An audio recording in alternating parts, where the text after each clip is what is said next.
ఏలూరు జిల్లా జంగారెడ్డిగూడెం అన్నపూర్ణ హెరిటేజ్లో చింతలపూడి నియోజకవర్గం స్వతంత్ర అభ్యర్థిగా మొవ్వాల ఐశ్వర్యారాణి పోటీ పత్రికా సమావేశంలో వెల్లడించారు. రాష్ట్రంలో అన్ని పార్టీలు దళితులని అవసరాలకు వాడుకుంటున్నారు. చింతలపూడి నియోజకవర్గంలో అనేక సమస్యల్లో కొట్టుమిట్టాడుతున్నాయి. రహదారులు, మంచినీటి, స్థానిక సమస్యల్లో ప్రజలు చాలా ఇబ్బందులు పడుతున్నారు. పోలవరం నిర్వాసిత కాలనీలో ప్రకటించాను, నన్ను ఎమ్మెల్యేగా గెలిపిస్తే రహదారులు నిర్మాణాలు చేస్తా, సబ్ స్టేషన్లో నిర్మాణం చేపడతాను. నేను గతంలో బహుజన సమాజ్ పార్టీలో పోటీ చేశా. ప్రస్తుతం ఏ పార్టీలో పొత్తు లేకుండా స్వతంత్ర అభ్యర్థిగా పోటీ చేస్తున్నా. గతంలో నేను పాలకొల్లు ఉండి అమలాపురం తదితర ప్రాంతాల నుండి పోటీ చేశాను.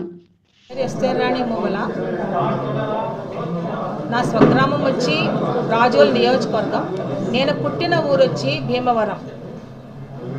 లోకల్లో పోటీ చేయాలనే పరిస్థితి వస్తే లోకల్గా ఎస్సీ నియోజకవర్గం లేదు కనుక ఎస్సీలు ఎక్కడైనా పోటీ చేయొచ్చు. ఇంతవరకు నేను ఎస్సీలు నియోజకవర్గంలో పోటీ చేయలేదు.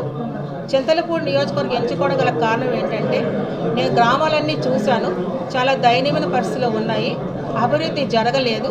ఇప్పుడు ఉన్న ఎమ్మెల్యేలు వచ్చిన కొంతమంది బడా నాయకులు వాళ్ళని చేతుల్లో పెట్టుకొని వాళ్ళకి పని చేయించుకుంటారే తప్ప ప్రజలకు పని చేసే పరిస్థితి లేదు.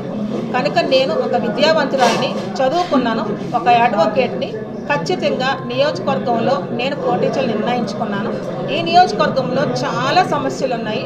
రోడ్లు లేవు, కరెంటు లేదు, స్ట్రీట్ లైట్స్ లేవు, వాటర్ పైప్స్ లేవు, పైప్ లైన్స్ లేవు, సబ్ స్టేషన్స్ లేవు, రైతులకు సరైన సంపద లేదు. నేనే ఎమ్మెల్యేనైతే రైతులకు సంపద తెచ్చిపెడతాను, రోడ్లు వేస్తాను, స్ట్రీట్ లైట్స్ వేస్తాను, సబ్ స్టేషన్ నిర్మిస్తాను, వాటర్ ట్యాంక్స్ కడతాను, పైప్ లైన్లు ఇస్తాను, ఎవరింటికి వాటర్ వచ్చేలా చేస్తాను. ప్రజలకు నమ్మకం ఉంటే నేను ఖచ్చితంగా ఎమ్మెల్యేగా ఎంటర్ అయ్యి నా యొక్క సత్తాను చూపించుకోవడానికి నేను ఇండిపెండెంట్ అభ్యర్థిగా రెడీ అయ్యాను.